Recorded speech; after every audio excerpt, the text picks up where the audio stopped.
Titanic के बाद अगर लोगों को किसी शिप पर यकीन था तो वो थी MV एक्सप्लोरर।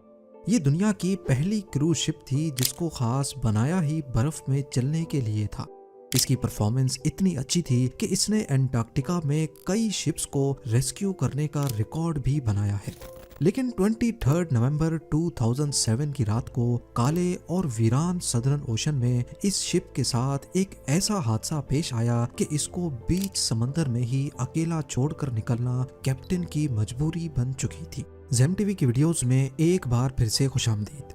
नाजरीन, 1960s में समंदर के रास्ते एंटार्क्टिका का सफर करना तकरीबन नामुमकिन समझा जाता था, क्योंकि वहां पर समंदर बर्फ से भरा होता था और इस सूरत में किसी नॉर्मल शिप का वहां पर जाना मौत को दावत देने जैसा ही था। मगर एक स्वीडिश अमेरिकन बिजनेसमैन एरिक लिंडब्लेड ने इसे चैलेंज समझकर कबूल किया और एक ऐसी शिप बनाने का इरादा किया जो बाआसानी एंटार्क्टिका का सफर कर सके, और जो लोग एंटार्क्टिका देखने का ख्वाब रखते थे वो अपना ख्वाब पूरा कर सकें। इसी मकसद के लिए एक स्पेशल शिप तैयार की गई जिसकी लंबाई 240 फुट और वजन 2300 टन से भी ज्यादा था। इस शिप को लिंडब्लेड एक्सप्लोरर का नाम दिया गया। एक्सप्लोरर का कंपैरिजन अगर इतिहास की मशहूर शिप्स टाइटैनिक या फिर RMS ओलंपिक से किया जाए तो ये उनसे छोटी तो जरूर थी, मगर मजबूती में इसका कोई जवाब नहीं था। ये वो पहली क्रूज शिप बनाई गई थी जिसका मकसद पैसेंजर्स को एंटार्क्टिका के बर्फीले पानी की सैर कराना था। नॉर्मली ये काम आम शिप्स नहीं कर सकती। अगर कभी शिप्स को बर्फीले समंदर में जाना हो तो उनके आगे आइस ब्रेकर लगाया जाता है, लेकिन ये आइस क्लास 1A शिप यानी इसको बर्फ में चलने के लिए आइस ब्रेकर की जरूरत नहीं थी, बल्कि इसका बाव ऐसे डिजाइन किया गया था कि शिप के वजन से ही बर्फ टूटती जाती थी। इस शिप में 104 पैसेंजर्स और 54 क्रू मेंबर्स के लिए जगह मौजूद थी। क्रूज शिप में तमाम लग्जरी फैसिलिटीज के साथ साथ एक और चीज भी थी जो MV एक्सप्लोरर की शान में इजाफा कर रही थी, क्योंकि इसे खास तौर पर एंटार्क्टिका के सफर के लिए बनाया गया था और वहां मौजूद बर्फ से महफूज रखने के लिए इसके हल को डबल लेयर में बनाया गया था। लॉन्च होते ही ये शिप पूरी दुनिया में फेमस हो गई और लोग इस पर सवार होकर एंटार्क्टिका जाने की ख्वाहिश रखने लगे। असल में पहले इसका नाम तो लिंडब्लेड एक्सप्लोरर रखा गया था, लेकिन वक्त के साथ साथ इस शिप के ओनर्स भी बदलते रहे और 2004 में आखिरी बार इसको Toronto based travel company gap adventures ने खरीदा, जिन्होंने इसका नाम MV एक्सप्लोरर रख दिया था। इसके बाद ये किसी और मालिक के कब्जे में नहीं आ पाएगी, ऐसा किसी के वहमो गुमान में भी नहीं था। 2007 तक MV एक्सप्लोरर एंटार्क्टिका के 250 कामयाब सफर कर चुकी थी, लेकिन इसी साल के नवंबर में इसको एक ऐसे सफर पर रवाना होना था जहां से लौटकर ये कभी वापस नहीं आएगी। ये नवंबर 2007 था। MV एक्सप्लोरर अपने 19 रोजा सफर के लिए बिल्कुल तैयार थी। इसको अर्जेंटीना के शहर उसाया से स्टार्ट लेना था और फॉकलैंड आइलैंड से होते हुए साउथ जॉर्जिया आइलैंड और फिर एंटार्क्टिका तक पहुंचना था। 11 नवंबर 2007 को MV एक्सप्लोरर में 100 पैसेंजर्स और 54 क्रू मेंबर्स एक बार फिर से एंटार्क्टिका के इस हसीन सफर के लिए रवाना हुए। यहाँ तक सब कुछ नॉर्मल चल रहा था, किसी को भी अंदाजा नहीं था कि इनका ये हसीन सफर इनको किस मुसीबत में धकेलने वाला है। MV एक्सप्लोरर के कैप्टन 49 इयर्स के बेंट वाइमन थे। वो हजारों बार इस बर्फ से भरे समंदर पर शिप्स चला चुके थे और इसी एक्सपीरियंस की वजह से ही पैसेंजर्स खुद को महफूज समझ रहे थे। पर एंटार्क्टिका के शिप कैप्टन्स चाहे कितने भी एक्सपीरियंस्ड क्यों ना हो, वहाँ की बदलती कंडीशंस की वजह से हर बार मुख्तलिफ मसाइल का सामना करना पड़ता है और हर बार एक नया चैलेंज उनके लिए तैयार होता है।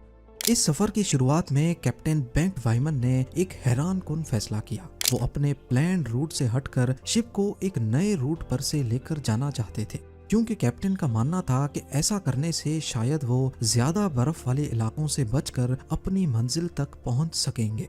शुरुआत के 10 दिन बिल्कुल मामूल के मुताबिक चल रहे थे, लेकिन 22 नवंबर की शाम को सूरज गरूब हो रहा था और पैसेंजर्स अपने अपने केबिन्स में जाने की तैयारी कर रहे थे। इसी दौरान MV एक्सप्लोरर एक ऐसे इलाके में एंटर हुई जहां पर काफी ज्यादा बर्फ मौजूद थी। कैप्टन ने अनाउंसमेंट की कि हम बर्फ वाले इलाके से गुजर रहे हैं, इसीलिए बर्फ के बार बार टकराने की वजह से शोर पैदा होगा और ये रात आप सबको बर्दाश्त करनी पड़ेगी। अंधेरे की वजह से कैप्टन ने शिप की रफ्तार को कम करके सिर्फ 5 नॉट्स पर सेट कर दिया था, यानी करीब 10 kilometre per hour. Aahista Aahista ship पतली बर्फ की लेयर से निकलकर मोटी और पुरानी बर्फ की लेयर वाले इलाके की तरफ बढ़ रही थी, मगर कैप्टन को इस बात का अंदाजा नहीं हुआ क्योंकि रात के 10 बज चुके थे और ज्यादा कुछ दिखाई भी नहीं दे रहा था। आधी रात के वक्त अचानक शिप एक जोरदार आवाज के साथ रुक गई। पहले तो किसी को कुछ समझ नहीं आया, लेकिन फिर मालूम पड़ा कि शिप एक सख्त बर्फ के तोदे से टकरा कर रुक गई है। क्योंकि कैप्टन ने पहले ही अनाउंसमेंट कर रखी थी, इसी वजह से काफी पैसेंजर्स ने इस आवाज पर ध्यान नहीं दिया और वो सोते ही रहे। कुछ देर बाद कैप्टन शिप को दोबारा से चलाने में कामयाब हो गए।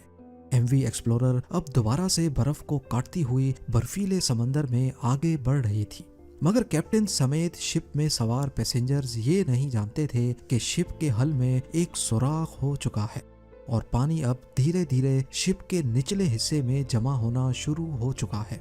सोए हुए पैसेंजर्स की आंख तब खुली जब उनके केबिन्स में पानी भरना शुरू हो चुका था। क्योंकि पैसेंजर केबिन जहाज के निचले वाले हिस्से में थे, इसीलिए पानी सबसे पहले वहीं पहुंचा था।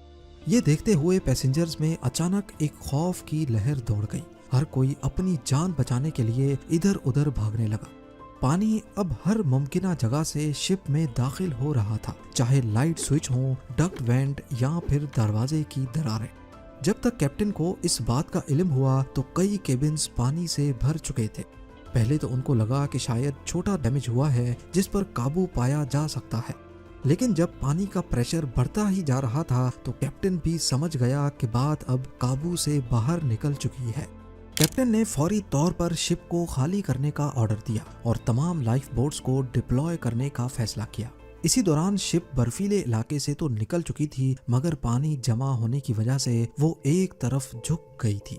क्रू मेंबर्स जल्दी से शिप को खाली करने और इंसानी जानों को बचाने में मसरूफ थे। शिप अपनी मंजिल से 46 किलोमीटर दूर थी और मंजिल पर डैमेज शिप के साथ पहुंचना नामुमकिन था। दूसरी तरफ मसला ये भी था कि अंटार्कटिका का ये समंदर बर्फ होने की वजह से बहुत ज्यादा ठंडा था और यहाँ की ठंडी हवा की वजह से लाइफ बोट्स पर ज्यादा देर रहना भी मुमकिन नहीं था। इसीलिए कैप्टन ने एक्सप्लोरर के करीब मौजूद दूसरी शिप्स को SOS के सिग्नल्स भेजना शुरू कर दिए। ये सिग्नल्स नेशनल जियोग्राफिक एंडेवर और नॉर्ज नामी शिप्स को भेजे गए थे, मगर ये शिप्स भी काफी दूर थीं और इनका फौरन यहाँ तक पहुँचना मुमकिन नहीं था। आहिस्ता आहिस्ता पानी MV एक्सप्लोरर के सेपरेटर रूम में जमा होना शुरू हो गया। ये वो रूम होता है जहाँ शिप्स की तमाम मशीनरी मौजूद होती है, यानी इसी रूम से ही पूरी शिप को पावर दी जाती है। इस रूम में पानी भरने की वजह से अब MV एक्सप्लोरर की तमाम इलेक्ट्रिसिटी बंद हो गई। अंटार्कटिका के बर्फीले समंदर के बीचों बीच अब MV एक्सप्लोरर बिल्कुल अंधेरे में तन्हा खड़ी थी। इसके इंजन्स बंद हो चुके थे और अब शिप सिर्फ समंदरी लहरों के रहमो करम पर थी। कैप्टन को जहां एवैक्यूएशन की फिक्र थी, वहीं अब उसको एक और ख्याल भी तंग कर रहा था। अगर शिप का इंजन दोबारा से ऑन ना किया गया तो तेज हवाएं और लहरें शिप को दोबारा बर्फ वाले इलाके में धकेल सकती थी। इलेक्ट्रिकल फेलियर की वजह से इंजन्स को मैनुअली तरीके से ऑन करने की कोशिश की गई। खुशकिस्मती से ये आइडिया काम कर गया और इंजन्स एक बार फिर से स्टार्ट हो गए। क्रू मेंबर्स ने शिप को खाली करने का प्रोसेस मजीद तेज कर दिया। कुछ ही देर में जहाज पर सवार तमाम अफराद 4 लाइफ बोट्स में सवार होकर ठंडे तरीन पानी में उतर गए।